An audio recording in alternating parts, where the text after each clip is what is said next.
अस्सलामुअलैकुम my social media family. उम्मीद करती हूँ कि आप सब लोग हिफ्ज़-ओ-अमान से होंगे, खुशबाश होंगे।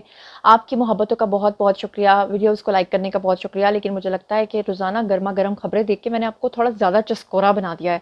यानी आप जो है ना, अब वो डेली बेसिस पे मेरी रिसर्च तो होती है, लेकिन उसके अंदर जो है ना अपना चस्का ये ढूंढते हैं कि आपको जो मसालेदार खबर मिलती है ना, उसके ऊपर आप सबसे ज़्यादा मुझे कॉमेंट करते हैं। बहरहाल आज भी मैंने आपके लिए 8 खबरें जो हैं वो चुन के निकाली हैं जनाब आली, और उसमें जो सबसे इंपॉर्टेंट खबर है वो है नियाज़ी साहब के बिल्कुल उसी तरह दौड़ने की वीडियो और सारी चीज़ें किस तरह से, जिस तरह फवाद डब्बू साहब भागे थे। आपको पता है रास्ते में 2-3 दफ़ा वो गिरे भी थे, औंधे मुंह गिरे थे, और किस तरह वो भागे थे, बिल्कुल सेम वो सीन जो है ना नियाज़ी साहब के साथ हुआ है। और दूसरा ये कि नियाज़ी साहब को जज ने बहुत बुरे तरीके से इंसल्ट किया, और जज साहब ने उनके बारे में कहा कि इसका तो मुंह बंद करवाओ।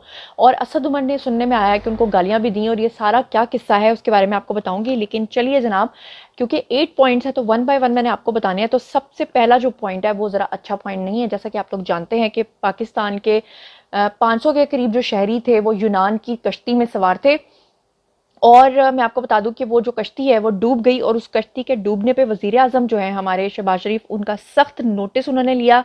यौम सोग उन्होंने मनाने का जो है वो ऐलान किया, और जो मुलव्विस अफराद हैं उनके खिलाफ क्रैकडाउन का फैसला भी किया। लेकिन जल्दी जल्दी अगर मैं आपको बताऊं, क्योंकि इसकी डिटेल इतनी ज़्यादा है कि अगर मैं आपको 4-5 वीडियोज़ भी बना के बताऊँ तो कम है, इसलिए 2-3 लाइनों के अंदर अगर आपको बताऊँ तो आप जानते हैं कि एक तो बहुत जुल्म हुआ। दूसरा जो चीज़ें सामने आई हैं वो ये आई हैं कि जो बरतानवी अखबार हैं, बरतानवी मीडिया है, उन्होंने ये चीज़ें सामने रखी हैं। और ख़ास तौर पे जो 12 अफराद बच गए हैं उसमें से 2 ने आकर सोशल मीडिया पे और मीडिया पे इंटरव्यूज़ दिए हैं, और उन्होंने बताया कि उनके साथ जिस तरह नस्ली इम्तियाज़ किया जाता है, इसी तरह पाकिस्तानियों के साथ नस्ली इम्तियाज़ किया गया। उन्होंने बताया कि जो कश्ती थी वो बिल्कुल जंग आलूद थी, बहुत ख़राब हालत में कश्ती थी। उन्होंने ये भी बताया कि कश्ती की जो बेसमेंट वाला हिस्सा था उसमें पाकिस्तानियों को इन्होंने डाल दिया, बाहर से लॉक कर दिया। फिर ये भी बताया कि कश्ती जो है वो कई दिनों की मुसाफत के बाद जब दरमियान में पहुंची थी तो उस वक्त लोगों को पानी तक नहीं दिया गया। लोग जो हैं उसमें 6 से ज़्यादा अफराद जो हैं वो पहले ही हलाक हो चुके थे पानी की प्यास की वजह से। सोचे कि किस कदर गंदे और किस तरह के वो लोग होंगे जो लेकर जा रहे थे, कि उन्हें इतना भी ख्याल नहीं था कि लोगों से हमने 30-30, 25-25 लाख रुपया लिया और बदले में वो पानी की एक बोतल तक नहीं दे रहे थे उनको। 6 लोगों की वहां पे डेथ हो गई, पूरी कश्ती खराब थी। उसके बाद उन्होंने बताया कि कश्ती जो यूनान का स्क्वाड है वो कहता है कि जी हमने तो बहुत कोशिश की, लोगों को रेस्क्यू करने की कोशिश की, लेकिन जो बरतानवी मीडिया है उन्होंने ये सारी कलई खोल दी। उन्होंने कहा कोई बचाने की कोशिश नहीं की। समंदर के अंदर जो कश्ती है वो 7 घंटे तक रुकी रही। अगर कोई रेस्क्यू करना चाहता तो कश्ती में से सब लोगों को बाहर निकाला जा सकता था, लेकिन 7 घंटे तक कश्ती पानी के अंदर खड़े रहने की वजह से जब फाइनली डूबी तो सब लोग जो हैं वो जान से हाथ धो बैठे। और इसीलिए वज़ीर आज़म जो हैं उन्होंने कहा कि परचम सारा दिन सर निगूं रहेगा और हम सोग मनाएंगे। लेकिन अफसोस की बात यह है कि पीटीआई और यूथिया हजरात जो हैं वो इसके ऊपर भी सियासत करने में मसरूफ रहे। और ये जो साबिर शाकिर टाइप के लोग और वो जो है ना सदीक जान टाइप के लोग, इन्होंने गंदे गंदे ट्वीट्स करना शुरू किए। और इन्होंने क्या करना शुरू कर दिया कि जहां पर ग्रीफ का वर्ड लिखा हुआ था उसके इर्द गिर्द दायरा लगा दिया, ताकि ग्रीफ का जो लफ्ज़ है, गम का जो लफ्ज़ है वो कट जाए, और जहां पे प्लीज्ड का लफ्ज़ है यानी खुशी, उसको इन्होंने हाईलाइट कर करके प्रोपेगेंडा किया मौजूदा गवर्नमेंट के खिलाफ के देखें जी लोग डूब गए हैं और ये खुशियां मना रहे हैं। लेकिन अफसोस की बात यह है कि यूथिया कोई हो और वो झूठा प्रोपेगेंडा ना करे, ये हो नहीं सकता। अब चलते हैं जी पॉइंट नंबर 2 की तरफ। पॉइंट नंबर 2 ये है कि मैंने आपको पहले बताया था कि असेंबली जो है वो जल्दी तहलील होने वाली है, और 3 नामों पर गौर कर लिया गया है। 3 वजीर आजम जो हैं वो बनने के लिए बिल्कुल, मतलब 3 तो नहीं बनेंगे, 3 में से एक की सिलेक्शन होगी, लेकिन आप लोगों ने गेस करना है कि किसके ज़्यादा चांसेस हैं। तो मैं आपको बता दूं कि निगरान सेटअप के लिए जो 3 वज़ीर आज़मों के नाम पे गौर हो रहा है उसमें जो सबसे पहले हैं उनका नाम है जी गौहर एजाज, और ये जो एप्टमा है उसके चेयरमैन हैं और ताकतवर इंडस्ट्रियलिस्ट के तौर पे पहचाने जाते हैं, और अभी भी एजाज ग्रुप ऑफ कंपनीज के मालिक हैं। ये गौहर एजाज इनका नाम है। दूसरे नंबर पे हैं जी फवाद हसन फवाद, और ये नवाज शरीफ साहब के काफ़ी अरसे तक मुशीर रहे हैं, पर्सनल सेक्रेटरी रहे हैं, और इनके बारे में कहा जाता है कि ये नवाज शरीफ ने साल हर साल इनको अपने साथ इसलिए रखा क्योंकि काफ़ी ईमानदार शख्स हैं। और तीसरे नंबर पे जिनका नाम आ रहा है वो एक न्यूज़ एजेंसी के मालिक हैं मोहसिन बेग, और मोहसिन बेग जो हैं ये वही हैं जिनको इमरान खान ने अपने दौर में जो है वो अरेस्ट करवाया था, और इनके घर पे पुलिस जब भेजी थी तो बड़ी बदतमीज़ी करके इनको अरेस्ट करवाया गया था। और अगर मोहसिन बेग बन जाते हैं तो आप ये समझ लें कि वो कहते हैं ना मुकाफाते अमल, वो इनके सामने आ जाएगा। लेकिन आपने कमेंट सेक्शन में बताना है कि आपको क्या लगता है कि इनमें से कौन वज़ीर आज़म निगरान सेटअप का बन सकता है। अब चलते हैं जी पॉइंट नंबर 3 की तरफ। पॉइंट नंबर 3 ये है कि बहुत सारे लोग जो है वो तनकीद कर रहे थे, ख़ासतौर पे मीडिया, मेन स्ट्रीम मीडिया पर भी तनकीद कर रहे थे हमारे प्राइम मिनिस्टर के ऊपर कि जी आपने रशिया से जहाज़ तो मंगवा लिया, आपने क्रूड ऑयल तो मंगवा लिया, लेकिन पाकिस्तान के अंदर तो ऑयल की रिफाइनरीज ही नहीं है। उसके बाद आपने देखा कि मुसद्दक मलिक जो हैं उन्होंने इस बात का चैलेंज किया था कि हम 2 महीने के अंदर अंदर आपको पाकिस्तान में वर्ल्ड क्लास की जो ऑयल रिफाइनरी है वो लगा कर देंगे। और अब फाइनली मैं आपको ये खुशखबरी दे दूँ कि पाकिस्तान ने सऊदी अरब के साथ ऑयल रिफाइनरी का मंसूबा जो है वो 2 माह में मुकम्मल करने पर इत्तफाक जाहिर कर दिया है। 2 महीने के अंदर अंदर मुश्तरका ग्रीन फील्ड ऑयल रिफाइनरी का जो मंसूबा है वो मुकम्मल हो जाएगा, जो कि एक बहुत ही खुशाइन बात है। और अब चलते हैं पॉइंट नंबर 4 की तरफ। पॉइंट नंबर 4 जो है वो पीपल्स पार्टी के बारे में है, और पीपल्स पार्टी के जो लोग हैं उनके दिमाग आजकल थोड़े से ख़राब नज़र आ रहे हैं। पहले तो पीडीएम के साथ मिलकर बड़ा अच्छा काम कर रहे थे, लेकिन जैसे ही उनको पता चला है कि अब इंतखाबात आने वाले हैं, तो आपको पता है कि हर गवर्नमेंट की कोशिश होती है, हर हुकूमत की कोशिश होती है, क्योंकि हर हुकूमत इसलिए कह रही हूँ क्योंकि पीडीएम अभी सारी इकट्ठी है, लेकिन अपोजिशन हो या जो भी पार्टीज इलेक्ट होती हैं या इलेक्शन में हिस्सा लेती हैं, उनकी कोशिश होती है कि दूसरों के ऊपर इल्ज़ाम डालें। लेकिन अफसोस के साथ कहना पड़ता है कि बहुत इमेच्योरिटी के साथ चल रहे हैं बिलावल। और बिलावल का आज एक वीडियो भी वायरल हुआ है जिसमें वो नबील गबोल उनके करीब आते हैं उनसे मिलने के लिए, लेकिन बिलावल जो हैं वो उनको झटक देते हैं और इशारा करते हैं कि इनको पीछे ले जाओ। फिर उसके बाद एक और शख्स बीच में आता है, वो मुदाखलत करता है, साथ साथ वीडियो आप स्क्रीन पे देख रहे हैं, और वो उनको वहाँ से ले जाता है। नबील गबोल के पीछे जो हैं वो साईं साहब भी खड़े होते हैं, और साईं जी जो हैं उनको, और वो इधर उधर देखना शुरू कर देते हैं कि किस किसने मुझे देखा है। लेकिन वीडियो तो आजकल के दौर में आपको पता है कोई देखे या ना देखे वायरल हो ही जाता है। लेकिन बहरहाल ये जो रवैया है ये बिलावल का अच्छा नहीं है रवैया। और बिलावल ने थोड़े दिन पहले मुस्लिम लीग नून के ऊपर भी काफ़ी तनकीद की। हालांकि आपको पता है कि पीडीएम हुकूमतों में अगर किसी को फ़ायदा हुआ है तो वो पीपल्स पार्टी को हुआ है, और अगर कोई मुश्किल फैसले किए हैं और अपनी तरफ उस चीज़ को लेकर आए हैं तो वो नून लीग है। इसहाक डार को देखें कितनी तनकीद बर्दाश्त करें, लेकिन डिफ़ॉल्ट होते हुए मुल्क को बचाना और इस तरह के हालात में पाकिस्तान में आना, ये सारी कुर्बानी जो है, और ख़ास तौर पे जो शुरू में महंगाई हुई और उसकी सारी गालियां खुद खाना, ये सारा क्रेडिट नून लीग ने अपने ज़िम्मे लिया। बहरहाल ये अच्छी बात नहीं है, इसको हमें कंडेम करना चाहिए। चाहे कोई भी किसी भी पार्टी का लीडर अगर इस तरह के अपने वर्कर्स के साथ सलूक करता है तो उसको कंडेम ज़रूर करना चाहिए। अब हम चलते हैं जी अगले पॉइंट की तरफ। अगला पॉइंट ये है कि मुश्किल हालात में डिफ़ॉल्ट के चक्कर में आपको पता है कि IMF ने पाकिस्तान को पैसे नहीं दिए। 30 जून को पाकिस्तान का मुआहदा भी ख़त्म हो गया और IMF ने आगे पैसे ना देने के बारे में भी कह दिया। तो ऐसे में आपको पता है कि इसहाक डार के ऊपर काफ़ी तनकीद भी हुई। उन्होंने कहा कि अगर IMF पैसे नहीं देगा तो हम जिस तरह मर्जी मुल्क चलाएं, लेकिन हम मुल्क को डिफ़ॉल्ट होने से इंशाल्लाह बचा लेंगे। लेकिन अब शहबाज शरीफ साहब का एक बयान आया है जिसमें वो ये कहते हैं कि ठीक है IMF ने पैसे नहीं दिए, ठीक है मुल्क के ऊपर इस वक्त मुश्किल हालात जा रहे हैं, और ठीक है कि जो चाइना है वो पाकिस्तान की मदद कर रहा है, और चाइना ने पाकिस्तान को अभी फिर जो लेटेस्ट किस्त जारी किया वो $1 अरब की है। लेकिन वो कहते हैं कि जब मैं उनके चेहरे देखता हूँ तो उनके चेहरे हमसे सवाल करते हैं कि आखिर कब तक, यानी अगर पंजाबी में आपको बताऊँ कि पाए ना आखिर कदों तक तुसी मंगोगे। और शहबाज शरीफ कहते हैं कि हमें खुद बड़ी शर्मिंदगी महसूस होती है जब हम मांगते हैं, लेकिन हमें उनके चेहरों में वो जो सवाल है वो भी नज़र आता है, लेकिन हम क्या करें, हमारे मुल्क की मजबूरी है। ये बहुत ही शर्म से डूब मरने का हम सब के लिए मकाम है, और बहरहाल हम क्या कह सकते हैं। लेकिन शहबाज शरीफ ने बहरहाल सच्ची बात की है तो उस पर उनको अप्रिशिएट करना चाहिए। और पॉइंट नंबर 7 की तरफ अब चलते हैं। पॉइंट नंबर 7 है जी परवेज़ इलाही के बारे में। परवेज़ इलाही ने दोबारा से चौधरी शुजात को ज्वाइन कर लिया है। वो कैसे, उसकी तफसीलात मैं आपको बताती हूँ कि मोनस ने परवेज़ इलाही को जलील करवा दिया और ख़ुद अपने अब्बा जी को यहाँ जेल में छोड़ के वो चले गए। उनकी यहाँ पे एक दिन उन्होंने ड्रामा भी किया जेल से निकलने का। उन्होंने कहा उनको हार्ट अटैक हो गया है, पता नहीं क्या क्या हो गया है, लेकिन जब उनके टेस्ट आए तो पता चला उनको कुछ भी नहीं हुआ था। फिर उसके बाद परवेज़ इलाही की जो तस्वीरें सामने आई जेल से, उसके बाद काफ़ी तरस आया। फाइनली जो उनके भाई हैं चौधरी शुजात, वो और उनके बेटे जो हैं चौधरी सालिक, ये मिलने के लिए उनको जेल में चले गए। और जेल से जब ये बाहर निकले तो सहाफ़ियों ने इनसे सवाल पूछा कि आप चौधरी परवेज़ इलाही के बारे में क्या कहना चाहेंगे। तो जो चौधरी शुजात हैं उन्होंने कहा कि तुझे मिट्टी पाओ, सारा कुछ सही है और साढ़ा भरा जो साढ़े नाल है। उन्होंने कहा साढ़ा भरा साढ़े नाल है तो तुसी इन्हां गल्लां दे उत्ते मिट्टी पाओ। तो उन्होंने कहा, सहाफ़ियों ने कहा कि नहीं वो तो तहरीक इंसाफ का सदर है, यानी तहरीक इंसाफ के वो तो सदर हैं और आप कह रहे हैं कि वो आपके साथ है। तो उन्होंने कहा मैं क्या ना मिट्टी पाओ, तो साथ वो हंस के चले गए। यानी कि इसका मतलब यह है कि कवी इम्कानात हैं कि परवेज़ इलाही की अकल ठिकाने आ चुकी है। जल्द आप उनकी भी प्रेस कॉन्फ्रेंस देखेंगे और वो वापस अपने भाई के साथ अलायंस करके चले जाएंगे, क्योंकि वो इन चीज़ों का प्रेशर अब मजीद बर्दाश्त नहीं करेंगे। जितनी ज़लालत उन्होंने अपने बेटे के कहने पे उठानी थी वो उठा लिया, आखिरकार भाई उनके लिए आया है तो उनको इस चीज़ को समझना चाहिए। अब चलते हैं जी पॉइंट नंबर 8 की तरफ, जिसका हम इंतज़ार करें, तो बड़े गौर से अपनी पॉइंट नंबर 8 सुनना है, क्योंकि सुन के ना आपको बहुत ही मज़ा आने वाला है। सबसे पहले मैं आपको बता दूं कि इस्लामाबाद के अंदर जो हैं वो 3 अफराद जिनका ताल्लुक तहरीक इंसाफ से था, उनके खिलाफ मुकदमे की समाअत थी। सबसे पहले थे जी इमरान न्याजी साहब, दूसरे थे जी असद उमर और तीसरे थे राजा खुर्रम नवाज। अब मुकदमे की जो समाअत है वो थाना मारगला की जो समाअत है उसकी जुडिशल कम्प्लेक्स के हवाले से हुई थी, और इसके जो जज थे जो समाअत कर रहे थे वो थे जी जज सिकंदर खान। अब वहां पर हुआ क्या कि सबसे पहले तो टकरा हो गया न्याजी साहब का असद उमर के साथ। असद उमर ने न्याजी को देखा, न्याजी ने असद उमर को देखा। तो बताने वाले ये बताते हैं, वहां पे जो सहाफ़ी हज़रात थे उन्होंने बताया कि जो न्याजी साहब हैं उन्होंने हत्तुल इम्कान कोशिश की कि वो असद उमर को इग्नोर करें।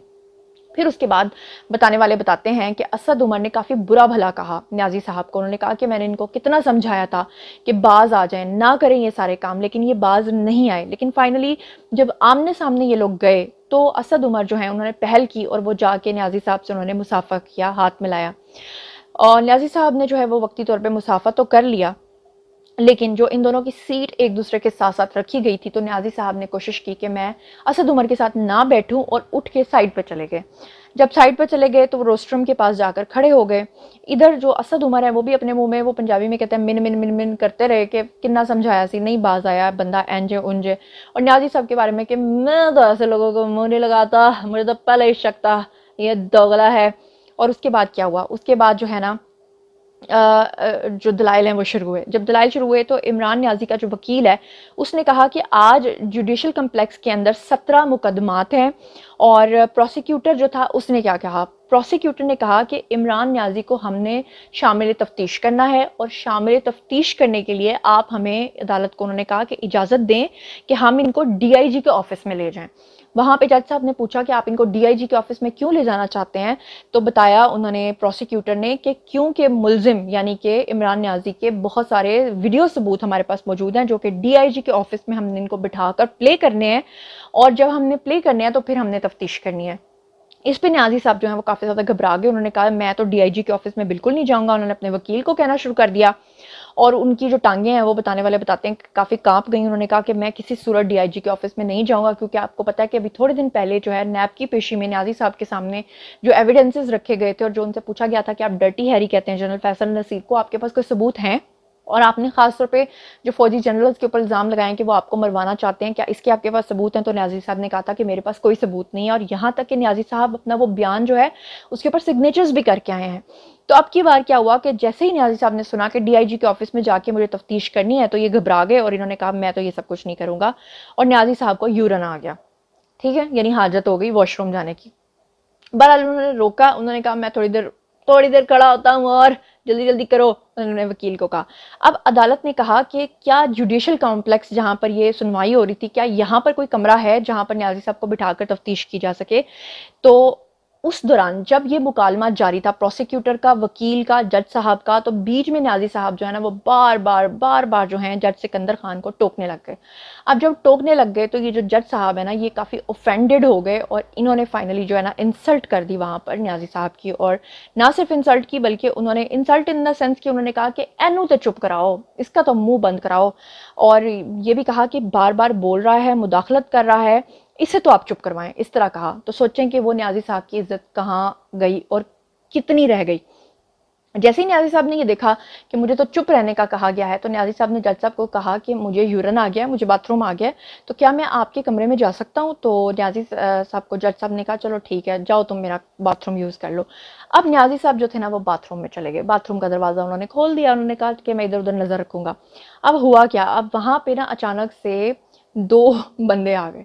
न्याजी साहब को लगा कि ये मुझे गिरफ्तार करने के लिए आए हैं। तो न्याजी साहब के बारे में बताने वाले ये बता रहे हैं, एक सहाफ़ी हैं जी नासिर इकबाल, जो वहाँ पे मौजूद थे, जो ऐनी शाहिद थे।